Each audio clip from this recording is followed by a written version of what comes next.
చెప్తున్నాను.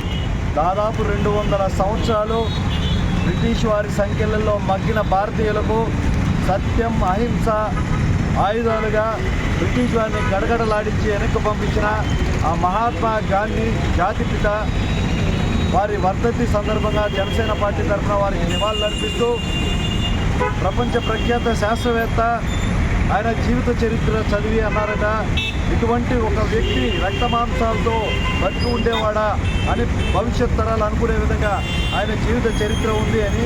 స్వాతంత్రాన్ని, గాంధీ గారిని వేరు చేసి చూడలేము. ఎన్నో స్వాతంత్ర సమయంలో ఎన్నో పోరాటాలు చేసి రానున్న తరాలకి స్వాతంత్రాన్ని ఇచ్చే దిశగా మంచి పోరాటాలు చేశారు. ఈ రోజున భావ ప్రకటన హక్కు అనే దాన్ని కాలరాస్తూ జగన్మోహన్ రెడ్డి ప్రభుత్వం ప్రతిపక్షాలకు చెందిన ఒక పటాన్ని ఏర్పాటు చేసి బాక్సింగ్ చేయిస్తుంది. అదే భావ ప్రకటన హక్కు ప్రతిపక్షాలకు కూడా ఉంది.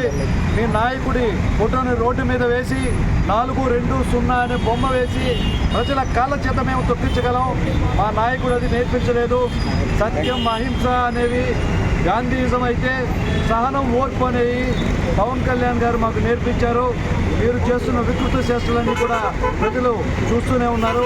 ఇప్పటికే ఎంతో పాపాన్ని మూటగట్టుకున్నారు. ఎన్నో రోజులు లేదు, 30 రోజుల్లో మీకు జాతకం తీరిపోతుంది. సర్పంచులైతే ఏమి, ఒక పక్క సర్పంచులైతే ఏమి, ఒక పక్క కార్మికులైతే ఏమి మా హక్కులు కాలరాస్తున్నారంటూ జగన్మోహన్ రెడ్డి మీద ప్రభుత్వం మీద విమర్శిస్తున్నారు. కేవలం రబ్బర్ స్టాంపులుగా అధికారాలను ఇచ్చి ఎస్సీలకి సర్పంచుల నిధులను దుర్వినియోగం చేస్తున్నాడు. గ్రామాలకు అందవలసిన నిధులను దుర్వినియోగం చేస్తున్నారు. ఖచ్చితంగా వీటికన్నిటికీ ప్రజలు పొరపాటు చెప్తారని చెప్పి తెలియజేస్తూ సత్యం, అహింస మార్గాలుగా స్వాతంత్రం సాధించిన మహాపురుషునికి జనసేన పార్టీ తరఫున గాంధీ వర్ధంతి సందర్భంగా నివాళులర్పిస్తున్నాను. జై జనసేన, జై.